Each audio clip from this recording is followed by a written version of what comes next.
my name's Caitlin. I'm a Scottish... Okay. I'm just going to pretend like I'm speaking to one of my friends, so I'm not so nervous. Hi, my name's Caitlin. I'm a Scottish travel blogger from Glasgow. I did upload a vlog to YouTube once, like this time last year. I went on a weekend trip to Edinburgh and tried to film it, but I had very high hopes of recording every single place I went to and incorporating vlogs into my travel blog, but due to a multitude of reasons that never happened. So now that I'm like feeling better about everything, I'm feeling better about my appearance, I'm feeling more confident in talking to a camera, I'm not like as embarrassed as I was the first time I tried it, I think I'm gonna give it another go. Just for like a brief bit of background, if this is your first time, well, probably, seeing as I only ever uploaded one video, but if this is your first time kind of being introduced to me, I'm Caitlin, I'm 23 years old, I'm from Glasgow, Scotland. I currently split my time between Glasgow and St Andrews because I'm a student in St Andrews, but right now I'm back in Glasgow in my bedroom. But probably for the vlogs over the next few weeks or months I'll be in St Andrews. So for this introductory vlog I'm actually going to do a video version and a kind of updated version of a blog post that I wrote about 2.5 years ago. I'll link the original post below, but really when I look over the post, it's actually my most successful blog post that I've ever written. It's had about 15,000 hits, which for like a small blogger like me is quite a big deal, and it's quite ironic because my blog has nothing to do with advice on traffic or anything to do with SEO or anything like that. It's purely a travel blog. When I was starting out blogging and I was trying to find ways to improve my traffic, every single website I came across, it was just like all this kind of technological jargon. I didn't understand what I was reading, and I just thought, if I'm not understanding this, there must be tons of other people out there that don't understand it. So I decided to write a kind of easy how-to guide, and it's done really well. So the original post has like 5 main points. I'm kind of going to go through them, but then I'm going to expand on them as well because I've learned a lot in the last 2.5 years. My subscribership has like quadrupled in the last 2 years. When I started, honestly, I went backpacking for about 9 weeks, and my blog was kind of a way for me to amalgamate all my photographs, all my stories, all my tips, all the lessons I learned, all the mistakes I made, and kind of have them all in one place, because my mum would text and ask, my boyfriend's mum would text and ask what we were doing, my brother would text, his brother would text, and I just thought, if I put them all on the one website, if I put all the photographs in the one place, it means that every few days I can upload the post to Facebook, and then everybody I know can kind of click on it and they can ask questions. And then the blog kind of grew arms and legs from there. I would say for like the first 2 years of blogging, or maybe like the first 18 months, it was really just that. It was really just a way for me to kind of communicate where I was going, what I was doing with my friends and family, or other nosy people from where I come from to click on Facebook. But when I was going into my 3rd year of university, I decided to take a leave of absence for a year, and that year I really started honing in on search engine optimization, like networking, starting to get collaborations with brands, starting to get sponsored blog posts, and introduce ads to my website. Like, I'd done a lot of things where I would start kind of building a name for myself in the kind of blogger community in Glasgow and nationwide and UK wide. And although I'm still relatively small, I mean, I'm not a huge blogger by any means. I think I have a reach of about 10,000 people. But for someone who does it part-time, I do it along with studying. I'm quite proud of what I've been able to build. I've been able to travel probably twice as much as I would have been able to had I not been able to collaborate with restaurants and hotels and be paid for posts. So I think I've done okay. So now I'm at a point in my kind of career, I guess. I'm graduating in 4 months tomorrow. and I really don't know what I want to do with my life. I'm going to have a master's degree in art history, and I definitely don't want to stay in Scotland. I know that for a fact. Whether I go into the field of art history or not, I know I don't want to stay in Scotland. Um, I just feel like the opportunity here is just not the same. Plus, I've been here for nearly 24 years. It's time for me to spread my wings. I feel like my mum's moving back to the States. My brother's moving to the States when he graduates. So I'm not staying here by myself. Like I said, I feel like I got everything I wanted to say out, but not in the right order. So the first point I'm going to discuss, which is also the first point in the original post that I wrote back in 2016, is about networking. Now, I know that probably sounds like a little bit pretentious and stuff, but for me, networking is honestly just as simple as involving yourself in the blogger community that's either surrounding your niche. So for me, I'm a member of quite a lot of travel blogger pages on Facebook, groups on Facebook. I follow a lot of threads on Twitter, like kind of Q&A style things, and you'd be really surprised at the amount of new people you meet if you could just spare 5 minutes once a week to like involve yourself in these blogger talks, because you're interacting with like-minded people, and if you're interested in what they're writing, then chances are they're interested in what you're writing. So it's really just a case of putting yourself out there. Google it. When I first started and I first started getting involved in Facebook groups, I literally typed into Facebook search bar UK travel bloggers, Glasgow bloggers, and then I found, I would say I'm probably a member of like 5 different groups. And all I do is every time I post a new article, it gets automatically posted to Facebook via my WordPress. Then I just share the post in all these different pages, and honestly, you would be quite surprised at the traffic it drives. There's other things you can do in terms of networking on Facebook in particular.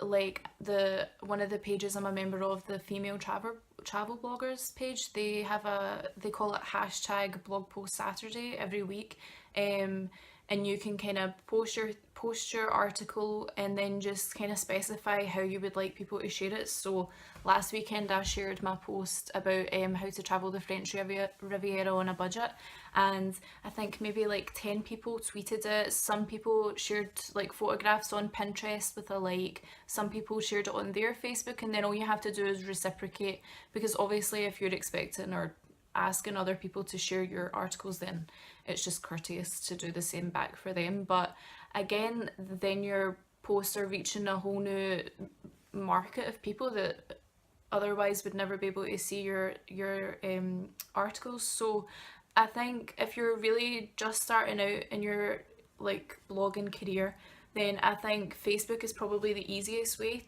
and then Twitter. And just be smart when you're using hashtags and stuff on Twitter. Like Google's your best friend. Like when I was beginning, like just Google everything. Like what are the best hashtags to accompany posts on hotel reviews or airline reviews, or like even vlogging. One last thing I will say about networking, and this is specific for WordPress.com users, when you go into your reader dashboard, you can actually add tags to follow on the left hand side. So if you scroll down, you'll see an add tag bar. So it's again specific to your niche. So I follow things like hashtag destination, hashtag sightseeing, hashtag tourism. And then what I'll do is maybe 3 or 4 times a day I'll go through and engage with a few of the posts, just the same as if you're trying to improve your Instagram traffic and engagement. I would go through in articles that I was interested in, I would read them. I would maybe go and read another couple of the writers' articles. I would maybe subscribe to their blog, I would like their blogs, I would comment on their blogs. And then what happens is, just as if someone engages with your website, they'll get a notification and say Caitlin has commented on your post, and that will give them the opportunity to then click on through to my blog and engage in my blog. And honestly, I find that apart from organic search engine traffic, that's definitely how I get the majority of my traffic. So my second point that I'm going to talk about, which is very brief, is the use of hyperlinks within existing posts. So on my website, I kind of started with destination posts specifically. Like I said, it was just a way to kind of relay to family and friends at home. But as I've kind of built upon that, I've started doing kind of destination reviews, how to get from A to B. And what I'll do is when I'm talking about a specific place or a specific hotel that I've already written about on my blog, I'll insert a hyperlink. It's very easy to do. You can Google how to do it, you can ask WordPress help how to do it. But basically, all that means, if I'm writing a post about, I just published one last week called Brussels to Paris. So every time I wrote the word Brussels in this article, I linked it to my existing article talking about things to do in Brussels, where to stay, and so on.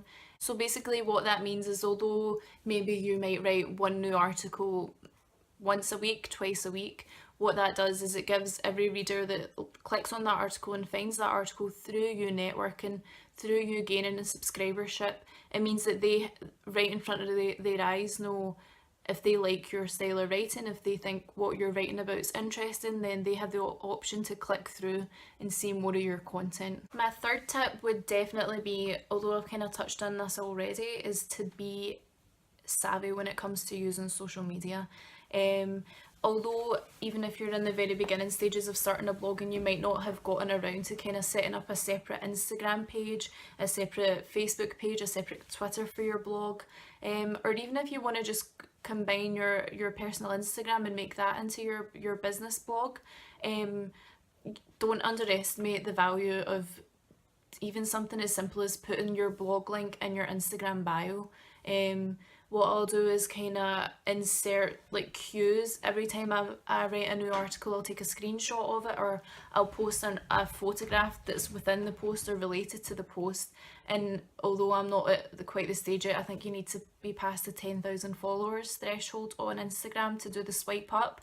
I can always say new post on X, Y, or Z, link in bio, and again, you'd be surprised how many people just click through. If you're from a place like me where a lot of the people you know from school and stuff are still pretty nosy, and I know this is the case because I can see on Google Analytics where people are reading from, and quite a lot of the time people are clicking through on Facebook from a personal Facebook, from East Kilbride, the place that I'm from. Even just sharing things on your Facebook, ask your friends to share it, ask your parents to share it, ask your your brothers, your sisters to share it. Even if one extra person reads it, in the beginning, that's really all that matters. Even if from asking 10 people, if one extra person reads it, that's still a step in the right direction. You're still going to have more people thinking about it, more people aware that you're doing that. And hopefully, what will happen is, what I've found anyway, is with me, I find a lot of the time now that people I went to school with and stuff travel to Southeast Asia, they'll send me a message, or they'll say, what do you think about this, or what do you think about that, or I told my friend about your website and I think what you're doing is really good, or I think you could improve here. And I just take it all really constructively. And I don't know, it's, although I'm still very small relatively, it's a really nice feeling to know that people are actually taking the time out of their day to read the stuff I'm putting out. Um, and it spurs you on to keep you going. So just try and share with as many people locally, and then just build from there. Okay, so my fourth point is more kind of to do with the kind of technicalities of designing a blog. When I first began my blog, I had a theme which was good for what I was doing in the beginning. It was all kind of photograph based, and what it was on a grid of three, and each post would show up with just a picture, no words, no anything, just a picture. It would come up the picture, the name of the article, which often back then was just the kind of name of a place. So say Hong Kong, and it would be a photograph of Hong Kong, and then it would just state the date that I first published the article. When I started to kind of take my blog a little bit more seriously, and I started to learn a little bit more about website design as far as WordPress.com goes, when classed as website design, I'm like, don't attack me. I know I'm not like coding, but when it came for me to start thinking about redesigning my blog, what was most important for me was that I wanted my website to be accessible and easy to maneuver. So I started that off with headings along the top, and I just because this is the way I am, I like everything to be alphabetized. So I have, I think, 6 columns at the top of my homepage now. I have one on airlines, one on destinations, getting places, hotels, restaurants, and then travel tips is at the very end. And then within each of those 6 categories, everything is again alphabetized. So if you go into my destinations tab, you can further specify if you want to look at Asia, Europe, or North America, or you can just click on destinations as a whole. And once you go into that, it starts with Al Nang and then it goes to Amsterdam, or no, it starts with Amsterdam, Antwerp, Al Nang, everything is alphabetized. And I just wanted it to be like that so that my website was as easy to maneuver as possible. Um, that's not very good if you're wanting to get a lot of your traffic from organic search. So now, because I haven't, a lot of the places I go now I've already been, and now I'm kind of steering more towards trying to drive more organic traffic.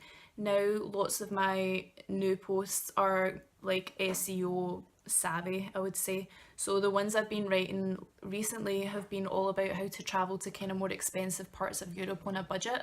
So my recommendation for SEO, and again I can go into a whole separate video on talking about this, but I mean I could literally talk about it for years, so I'm not going to go into that in this particular video. But my biggest tip would be when you're visiting a new place, what are the things that you search into Google for? So taking that, one of my best performing posts of last year was an article called Amalfi Coast on a Budget, which pretty simple, but if you're going to the Amalfi Coast and you're a backpacker, or you maybe don't have the money to go and stay in Capri for a week, then what are you going to search? And that's my target audience, is kind of young backpackers, budget travelers. So I'm kind of trying to write now to cater to them. And then once I write that article, again, like I said earlier, I can hyperlink to all these other posts that I've already written about travelling in the Amalfi Coast.